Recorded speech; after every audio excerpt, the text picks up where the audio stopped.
اعظم کا استقبال نعرہ تکبیر و رسالت کی صداؤں میں کریں اور زوردار نعرہ لگائیں، نعرہ تکبیر،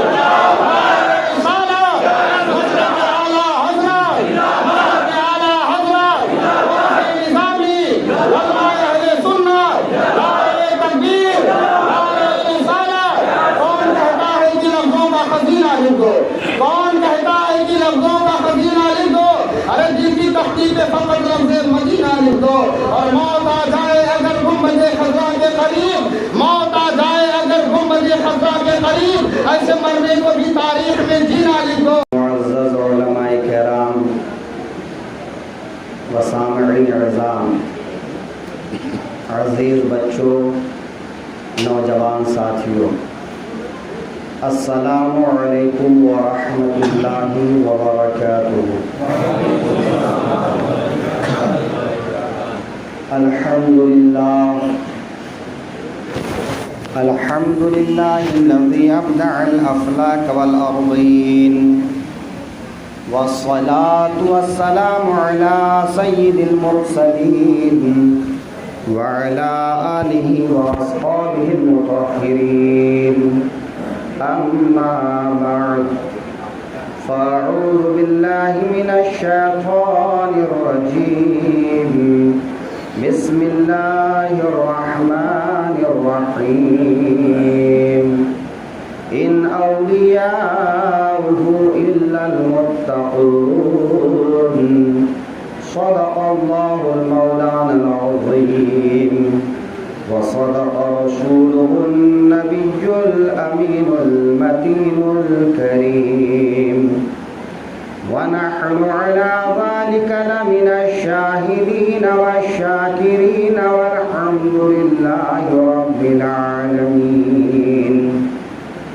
کچھ کہنے سننے سے قبل گنبد خضرا کی جانب لو لگا کر آقائے دو عالم نور مجسم شفیع معظم نبی مکرم رسول دو عالم حضور سید المرسلین خاتم النبیین طٰہٰ و یاسین حضرت محمد مصطفیٰ صلی اللہ علیہ وآلہ واصحابہ اجمعین کی بارگاہ انتہائی عقیدت و محبت کے ساتھ درود پاک کا نذرانہ پیش کریں۔ اللہم صلی علی سیدنا حبیبنا شفیعنا نبینا و مولانا محمد بارک وسلم، صلاۃ و سلاما علیک یا رسول اللہ صلی اللہ علیہ وآلہ وسلم۔ نہ پوچھ رفعت انسان کا عالم، نہ پوچھ رفعت انسان کا عالم، وہاں پہنچا جہاں چلمن پہ چلمن، وہاں پہنچا جہاں چلمن پہ چلمن، اور وسیلہ بھی بڑی شے ہے خدا تک، وسیلہ بھی بڑی شے ہے خدا تک، میں پہنچا مگر دامن بدامن، میں پہنچا مگر دامن بدامن۔ عزیزان محترم، ہم اور آپ ایک عبقری شخصیت حضرت علامہ مولانا صوفی نظام الدین صاحب قبلہ المعروف بہ خطیب البراہین رحمت اللہ تعالی علیہ کے عرس کے موقع پر اکٹھے ہوئے ہیں، اور ان کی زندگی کے کچھ گوشے سننے اور سنانے کی سعادت حاصل کر رہے ہیں۔ صوفی نظام الدین صاحب قبلہ رحمت اللہ تعالی علیہ علماء، صوفیاء، اکابرین، عوام الناس سب کے یہاں برابر مقبول ہیں۔ یہ قبولیت عامہ کچھ ہی لوگ ہوتے ہیں جن کو نصیب ہوتی ہے، لیکن یہ قبولیت کب نصیب ہوتی ہے؟ جب انسان اللہ کا ولی ہوتا ہے اللہ کا دوست ہوتا ہے، اللہ کا تقرب حاصل کر لیتا ہے، اللہ کی بارگاہ میں محبوب ہو جاتا ہے۔ اللہ رب العزت ارشاد فرما رہا ہے ان اولیاؤہ الا المتقون، کہ اللہ کے ولی وہی لوگ ہوتے ہیں جو پرہیزگار ہوتے ہیں۔ ہوا میں اڑنا، پانی میں تیرنا یہ ولایت کی نشانی نہیں ہے، یہ کسی کے ولی ہونے کی پہچان نہیں ہے، ورنہ ایک پرندہ بھی ہوا میں اڑتا ہے اور مچھلی بھی پانی میں تیرتی ہے۔ ولایت کی پہچان اگر ہے تو تقوی، پرہیزگاری، اللہ اور اس کے رسول کی اطاعت و اتباع، شریعت مطہرہ پر عمل پیرا ہونا، اور اس طرح عمل پیرا ہو جانا کہ جب اس کو دیکھ لیا جائے تو اللہ یاد آ جائے، جب ان کو چلتا پھرتا دیکھو تو رسول اللہ صلی اللہ علیہ وسلم کی زندگی کا ایک ایک گوشہ نظر میں آ جائے، ان کا چلنا، ان کا بولنا، ان کا باتیں کرنا، ہر کام سنت رسول کے مطابق ہو جائے۔ صوفی نظام الدین صاحب قبلہ کے تعلق سے جو ہم لوگوں نے سنا ہے وہ یہی ہے کہ آپ نرم لب و لہجے میں گفتگو کرتے، صاف ستھری گفتگو کرتے، کم بولتے لیکن جو بولتے بہت بہتر بولتے۔ صوفی نظام الدین صاحب اپنی نظر ہمیشہ نیچے رکھتے،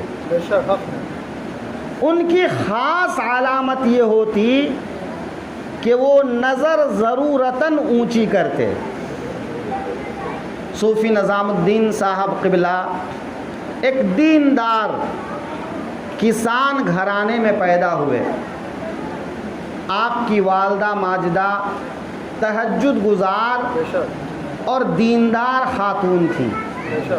آپ کے والد اپنے گاؤں کے سب سے زیادہ دیندار، پرہیزگار اور مقبول شخص تھے۔ اسی ماحول میں آپ کی پرورش ہوئی۔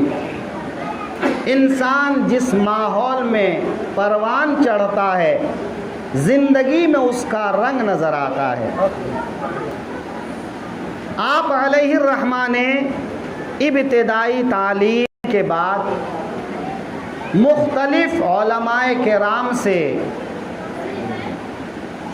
علم حاصل فرمایا، بالخصوص حضرت غلام جیلانی میرٹھی رحمۃ اللہ علیہ، اور بالخصوص دنیا بھر میں مشہور درسگاہ الجامعۃ الاشرفیہ کہ آپ نے وہاں کے عظیم الشان اساتذہ کرام سے اور بالخصوص حافظ ملت علیہ الرحمت و رضوان سے آپ نے علم ظاہر اور علم باطن دونوں حاصل کیا۔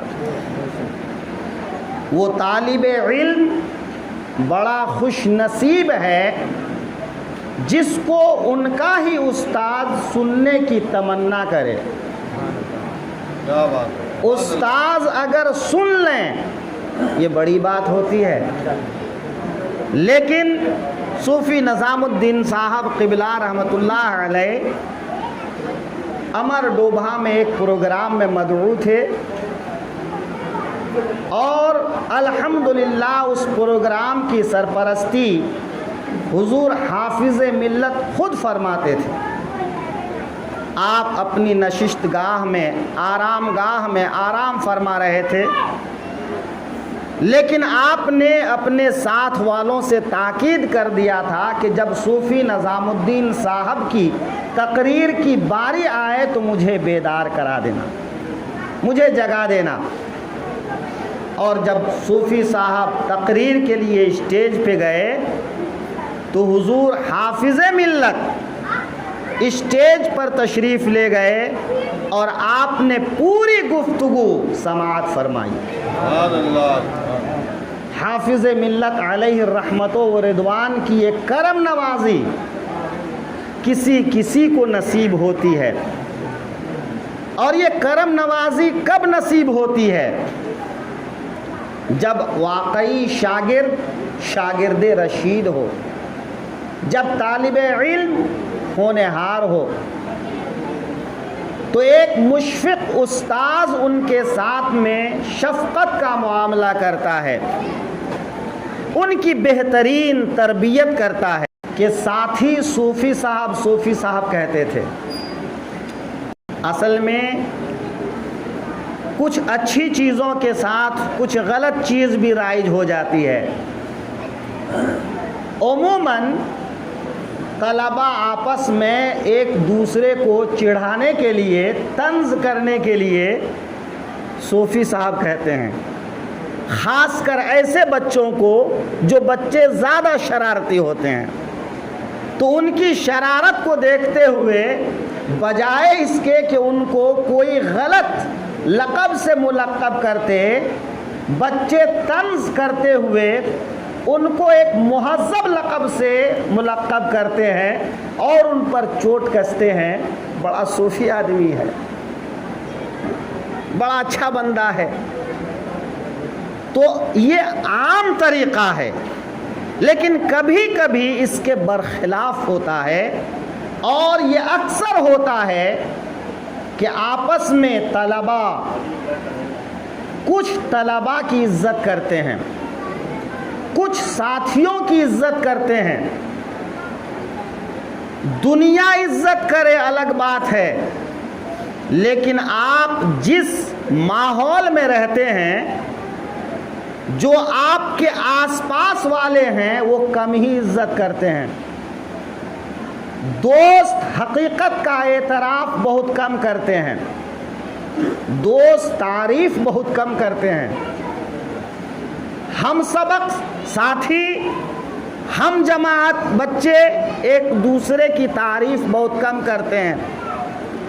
اسی کو ہم کہتے ہیں معاصرانہ چشمت، کہ ہم عصر لوگ کسی کو مان لیں یہ بڑی بات ہوا کرتی ہے، لیکن صوفی صاحب کی شخصیت طالب علمی کے زمانے میں ایسی تھی کہ بچے ان کو حقیقت پر محمول کرتے ہوئے اور سچائی کے ساتھ، محبت کے ساتھ ان کو صوفی صاحب کہا کرتے کہ جب انہوں نے حضور حافظ ملت سے اس بات کو لے کر شکوہ کیا، یہ ان کی عاجزی تھی، کسر نفسی تھی۔ جو لوگ اعلیٰ ظرف والے ہوتے ہیں ان کے اندر عاجزی بہت ہوتی ہے۔ وہ واقعی صوفی ہوتے ہوئے بھی حضرت سے کہنے لگے، حضرت طلباء مجھے صوفی صاحب کہتے ہیں، مجھے اچھا نہیں لگتا۔ تو حضرت فرماتے ہیں جو صوفی صاحب ہیں ان کو صوفی صاحب نہ کہیں تو اور کس کو صوفی صاحب کہیں؟ تو واقعی وہ صوفی صاحب تھے۔ آپ اپنی جماعت میں ایک محنتی طالب علم، جب آپ فارغ التحصیل ہوئے تو بیک وقت ایک عمدہ خطیب، ایک ادیب، ایک مدرس، ایک مفکر اور ایک مصلح ہونے کے ساتھ ساتھ شریعت اور طریقت کے سنگم تھے، اور آپ نے جہاں مدارس میں طلباء کو علوم دینیہ سے سیراب کیا، وہیں آپ نے عوام کو، عام لوگوں کو رشد و ہدایت کر کے، اپنے سلسلہ بیعت میں داخل کر کے، اپنے دامن میں ان کو جگہ دے کر کے ان کی صحیح رہنمائی کی۔ آج ان کے کثیر مریدین موجود ہیں، لیکن ان کے مریدین کا جو لگاؤ ان کے ساتھ میں ہے وہ اسی بنیاد پر ہے کہ وہ واقعی ایک پیر کامل تھے۔ ایک پیر کے لیے جو ضروری ہے وہ علم شریعت کا ہونا، تقوی کا ہونا، عقیدے کا صالح ہونا، عمل میں بہتر ہونا، اور ساتھ ہی ساتھ خشیت الہی سے لبریز ہونا۔ حضرت صوفی صاحب قبلہ اللہ تعالیٰ کے اس ارشاد کے مجسم پیکر تھے، انما یخشی اللہ من عبادہ العلماء، کہ اللہ کی خشیت علماء کی پہچان ہوتی ہے، اور واقعی صوفی صاحب علماء کی جماعت میں صفِ اول کے علماء تھے، عالم تھے، اور اللہ سے خشیت رکھنے والے تھے۔ حضرت صوفی صاحب قبلہ گفتگو بہت مبرہن انداز میں کرتے تھے، مدلل انداز میں کرتے تھے۔ ان کو خطیب البراہین کا لقب ہی اس لیے دیا گیا تھا کہ وہ پہلے کسی بات پر قرآن پاک کی آیت پیش کرتے تھے، پھر حدیث پیش کرتے تھے، پھر فقہ کی کتابوں سے مزین کرتے تھے، پھر سیرت اور واقعات کی کتابوں سے مزین کرتے تھے، اور ہر کتاب کا باب، عنوان، صفحہ وغیرہ بیان کر دیتے تھے کہ پھر کسی کو انکار کی گنجائش نہیں رہی۔ تو صوفی صاحب قبلہ صرف درس گاہ میں نہیں بلکہ عوام کے سامنے بھی بہت ہی استدلال کے ساتھ گفتگو کرتے تھے اور پختہ گفتگو کرتے تھے۔ اس کی ایک مثال میں آپ کے سامنے پیش کروں۔ مفتی سلیم اختر صاحب قبلہ، ان کی زبان سے جو میں نے سنا، وہ فرماتے ہیں کہ دہیسر چیک ناکا کے پاس آگے گھوڑ بندر روڈ پر جو ہوٹل ہیں، ان ہوٹلوں میں سے کسی ہوٹل میں صوفی صاحب کے کسی مرید کی بچی یا بچے کی شادی تھی۔ بہرحال شادی کے موقع پر صوفی صاحب بھی مدعو تھے، بلکہ یوں کہیے کہ صوفی صاحب اس شادی کی سرپرستی فرما رہے تھے۔ تو آپ کی سرپرستی میں شادی ہو رہی تھی۔ اس شادی کے موقع پر آپ نے جو خطبہ نکاح پڑھا، اور نکاح پر جو آپ نے تھوڑی دیر تقریر کی، اور نکاح کے تعلق سے جو احادیث آپ نے زبانی بیان فرمائے، جو احادیث آپ نے تلاوت کی، تو مفتی سلیم اختر صاحب کہتے ہیں کہ میں نے کسی عالم دین سے اپنی زندگی میں پہلی مرتبہ نکاح کے موضوع پر اتنی حدیثیں سنی ہے۔ اب ذرا آپ اندازہ لگائیے، یہ ایک خشک موضوع ہے۔ دیگر موضوع پر علماء تقریر کر لیتے ہیں، لیکن جن کا تعلق مسائل سے ہو، فقہ سے ہو، اس پر بہت کم علماء گفتگو کرتے ہیں، اور پھر اپنی گفتگو میں احادیث پیش کرنا یہ بہت کم لوگوں میں ہوتا ہے۔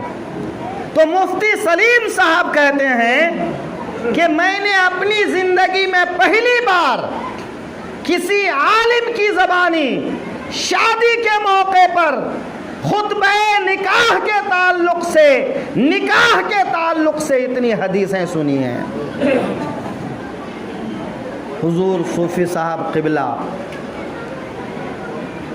کیسے پرہیزگار تھے، کیسے تقوی شعار تھے، تفسیر نعیمی میں ولی کی پہچان بتاتے ہوئے لکھتے ہیں کہ ولی وہ شخص، وہ مرد مومن ہوتا ہے کہ جب وہ مرد مومن کسی راستے سے چلنے لگیں تو لوگ چاہے اسے پہچانے یا نہ پہچانے، لوگ ان کے پیچھے چل پڑیں، لوگ ان کے ساتھ چل پڑیں، لوگ ان کی ہمراہی اختیار کر لیں۔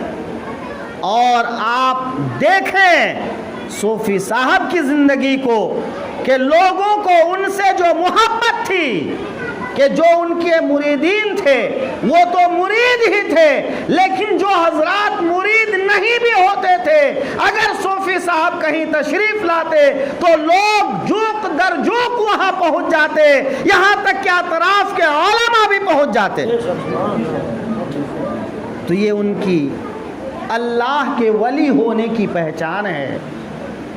حضرت صوفی صاحب قبلہ ایک مرتبہ وضو کرنے کے لیے پانی منگائے اور وضو خانے میں بیٹھ کر آپ نے وضو کرنا چاہا۔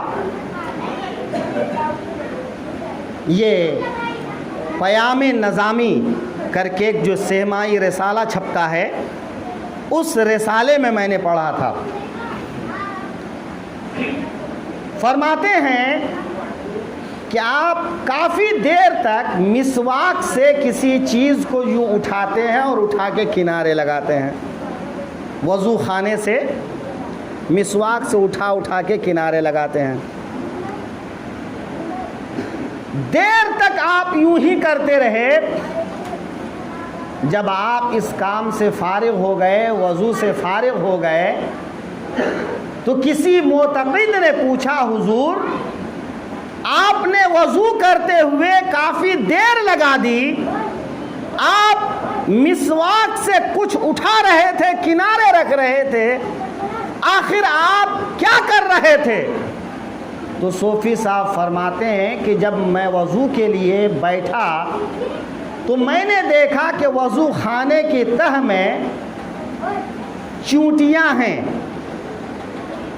تو میں نے سوچا کہ اگر میں نے ان چیونٹیوں پر پانی بہا دیا تو ان کی جان خطرے میں پڑ جائے گی، یہ چونٹیاں ہلاک ہو جائیں گی، مر جائیں گی، لہٰذا میں نے ساری چونٹیوں کو پہلے اٹھا کر کنارے لگا دیا اور پھر میں نے وضو کیا۔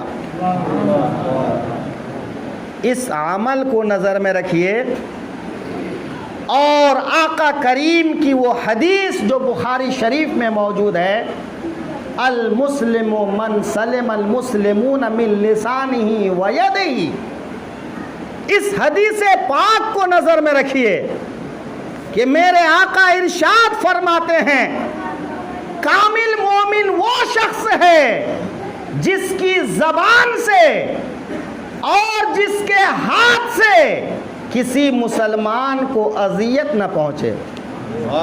اور صوفی صاحب قبلہ کی زندگی کو دیکھیں کہ اپنے تو اپنے، کسی بیگانے کے لیے بھی آپ نے غیر مناسب الفاظ کبھی نہیں استعمال کیے، آپ نے کوئی ایسا جملہ ارشاد نہیں فرمایا جو آپ کی زبان کے لائق نہ ہو۔ تو جو انسان اپنی زبان کی اس قدر حفاظت کرے وہ انسان حدیث رسول کے مطابق کامل مومن ہے۔ اور ایمان کا کمال ولایت کا درجہ کھول دیتا ہے، ولایت کا راستہ کھول دیتا ہے۔ اور آپ اپنے ہاتھوں سے چیونٹیوں کی زندگی بچا رہے ہیں۔ ایک مسلمان کو اذیت دینا تو دور کی بات ہے، جو شخص ایک چیونٹی کو بھی اذیت نہ دے وہ انسان صوفی نظام الدین، ایسے انسان کو صوفی صاحب کہا جاتا ہے۔ حضور صوفی صاحب قبلہ اپنی پوری زندگی قرآن و حدیث کی تعلیم دیتے ہوئے آپ نے مختلف مدارس میں درس دیتے ہوئے گزارا، اور بالخصوص تنویر الاسلام میں آپ نے زندگی کے آخری ایام تک تعلیم دی. جب آپ 1987 میں وہاں سے ریٹائر ہو گئے تو آپ نے اس کے بعد برسہ برس فی سبیل اللہ بخاری شریف کا درس دیا. تو ایسے لوگ دنیا میں کم ہوتے ہیں، اور جب ایسے لوگ مل جاتے ہیں اعلیٰ حضرت کیا فرماتے ہیں؟ تیرے غلاموں کا نقش قدم ہے راہ نجات، تیرے غلاموں کا نقش قدم ہے راہ نجات، وہ کیا بہک سکے جو یہ سراغ لے کے چلے. یہ اللہ والے ہیں جو اللہ سے ملا دیتے ہیں. تو جو لوگ صوفی صاحب سے منسوب ہو گئے، ان کے دامن سے لگ گئے، ان کے مرید ہو گئے، ان کے معتقد ہو گئے، یقیناً صوفی صاحب کی شفاعت ان کے لیے لازم ہو گئی ہے. میرے آقا کریم صلی اللہ تعالی علیہ وسلم کی حدیث شریف کی حدیث ہے، اللہ رب العزت جب کسی شخص سے محبت فرماتا ہے تو اللہ جبریل امین سے فرماتا ہے، اے جبرائیل میں اس سے محبت کرتا ہوں، تو بھی محبت کر. جبریل امین محبت کرنے لگتے ہیں اور فرماتے ہیں جبرائیل ملائکہ میں اعلان کر دو کہ فرشتے ان سے محبت کریں. اور جب فرشتے محبت کرنے لگتے ہیں تو اللہ رب العزت فرماتا ہے جاؤ روئے زمین میں اعلان کر دو کہ اللہ اور اس کے فرشتے فلاں شخص سے محبت کرتا ہے، اے لوگوں تم بھی ان سے محبت کرو. اسی لیے تو میرا رب ارشاد فرما رہا ہے، فمن عمل عملا صالحا من ذکر او انثى فلنحینہ حیاتا طیبہ، کہ جو شخص اچھا عمل کرتا ہے خواہ وہ مرد ہو یا عورت ہو تو اللہ اسے حیات طیبہ والی زندگی عطا فرماتا ہے. اور حیات طیبہ کیا ہے؟ حیات طیبہ یہ ہے کہ انسان دنیا میں سنت کے مطابق زندگی بسر کرے، گناہوں سے دور رہے، اور آخرت میں اللہ کے وعدے کے مطابق وہ جنت کا وارث ٹھہرے. اور یقیناً صوفی صاحب قبلہ ایسی ہی شخصیت کا نام ہے. اللہ تبارک و تعالی صوفی صاحب کا فیضان ہم سب پر جاری و ساری فرمائے. وآخر دعوانا ان الحمد للہ رب العالمین. خوب کی سیر چمن پھول چھنی شاد رہے، باغ با جاتا ہوں میں گلشن تیرا آباد رہے. یہ قصہ لطیف ابھی ناتمام ہے، جو کچھ بیاں ہوا آغاز باب تھا. طوفان نوح لانے سے اے چشم فائدہ 2 بوند ہی کافی ہے گر اثر کرے. السلام علیکم.